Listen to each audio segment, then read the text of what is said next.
So what does this 1965 Buick Riviera have in common with a municipal water system or a regional power system? Everything. The skills gap is a crisis, and working on these cars isn't just a hobby.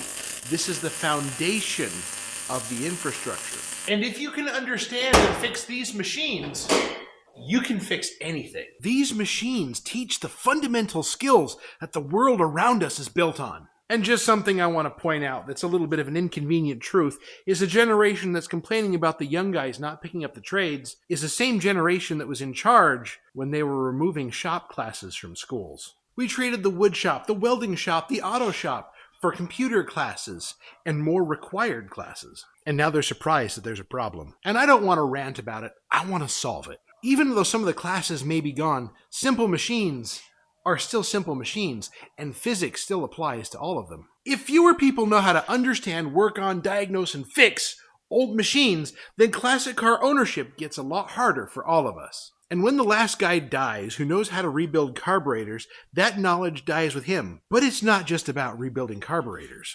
And if we lose that knowledge, we lose a lot more than just the hobby. But this is a lot bigger than old cars. It's much deeper. It's about the old lathes, mills, forming presses, old machinery that's keeping the world running. It's that old machine that in the back that's been running day in and day out since 1962. It works great, right up until it doesn't. And when it doesn't, that's a problem that nobody knows how to fix. And I also find it interesting, the ones that say carburetors are useless are also the ones that can't explain the physics behind how these actually work. I want you to be the ones that can explain how all this stuff works. And this holds true in a lot of ways. Worn bushings can be replaced with a chunk of stuff and a little bit of creativity. I needed to rebuild the rear suspension of this Riviera, and there was no kit to do it. The bushings that I could find were over $100 a piece, and that didn't include the ones for the panhard rod. I needed 6 of them. Believe me, I checked every part source I could come across. All of them were unavailable except for that $100 a piece source. In a lot of modern shops, that's where it ends. Nope, parts aren't available, can't be fixed, car gets pushed off to the side. We can all use measuring tools. I stopped looking for a part number and started looking for dimensions. I took the control arms out, I removed the ancient rubber and measured the inside diameter of the bushing sleeves that were there. Also measured the width. From there, I opened up the energy suspension bulk parts catalog. There was a handful of bushings that were the right size diameter and almost the right length. Everything else worked. I was able to buy those individual bushings, put them in place with a couple of adjustments, and make it work. None of this is really that mysterious when you break it down to the basics and measure it. You don't have to be a specialist to work on this stuff. Caliper, micrometer, and a manual will get you a long way down the road. Making something like this air pan from a flat piece of material may mean flexing that creative muscle and learning a few things about welding, metalworking, and how things generally go together. It may also mean acquiring some tools from your favorite supplier or building something like this sheet metal brake to make a solution where things weren't before. And yes, I built the sheet metal brake because I needed a way to bend material, and at the time I didn't have the money to go buy a sheet metal brake, so I built one out of junk laying around. Here's another example of making things that don't exist.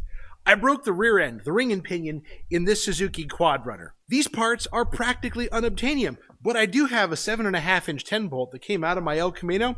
I'm going to narrow it down and put it under this four-wheeler. Why? Because I have the stuff to do it, and the tools to do it, and the desire to do something absolutely crazy. All it takes is a little bit of creativity, and you're making stuff that doesn't exist. It's also about helping the younger generation build something they want. He wanted a trailer for an ATV? We built it out of junk. Yes! And if you want to see that, check out this card up here. And this is the same logic found in machine shops and power generation facilities and everywhere across this country.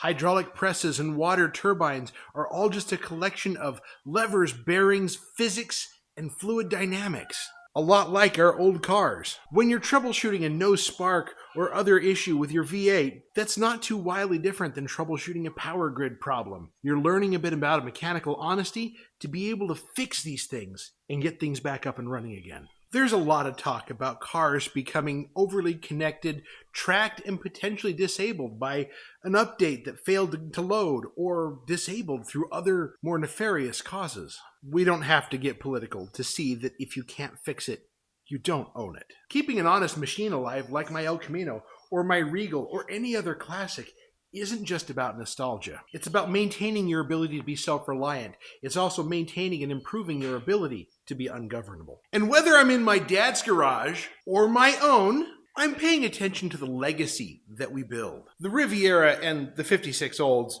may not have moved in a while, but the logic behind them is perfect. I'm passing that on to my son so that in 20 years, he's not waiting for a kit to save him. He's the one building the solutions. So start with the car you have. It's your gateway to independence.